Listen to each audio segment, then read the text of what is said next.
We are back here at the Eiteljorg Museum with Joanna Bloom, who is the curator of this really cool exhibit. Yeah. Which as you can tell, I'm not faking. I'm so excited about this because it's brought back so many memories for me. That's the point. And you can, and older people can come in and bring their kids because everybody loves cowboys and Indians. Okay. Yeah. So this is an exhibit. So we've talked a little bit about how Westerns, movie and TV are also morality plays, but this exhibit deals with a little the context of it in the backstory. Okay, so tell us about this room.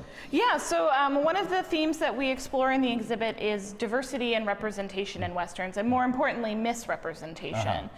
So looking at how Westerns have shaped how we think about who has historically lived in the West, who lives there today, who this sort of mythic grand place is for.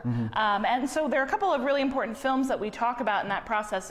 John Wayne's film The Searchers, it was a John Ford directed Western. And that's important because? Well, it's a really important story. It's one of John Wayne's most important films, and it really looks at that sort of tension between sort of your traditional cowboy Western hero and Native people, and his sort of confrontation of his own internalized racism against Native people. Interesting. And his evolution as a character over the course of that film. And of course, this film, and you were just telling me, Joanna, that this is not the first Western that dealt with homosexuality, gay cowboys, but it's the most important. It is the most important, and I think it was the most sophisticated in how it and subtle in how it approached that subject, and really just challenging and breaking so many stereotypes about cowboys and who cowboys even are.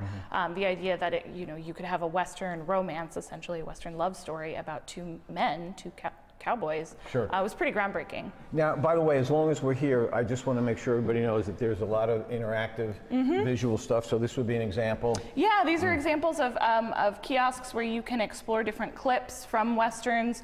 This one, of course, delving into representation and misrepresentation, so looking at how, in this case, Latinx people have been represented in Westerns over the years. So, something like the original Magnificent Seven, which was about a gang of cowboys who come in and help this Mexican village. And of course, there's a new Magnificent Seven, which you have. Okay, hey, this has been great.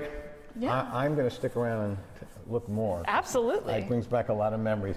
Once again, the exhibit is called The Real West. The Real West, and it's open through early February of 2019. Okay, and I'm going to, since we don't know when we're going to air this, you check your website and you will see special programs that are coming up. Yes. Let's do it that way. Yeah, absolutely. Okay, back to the studio.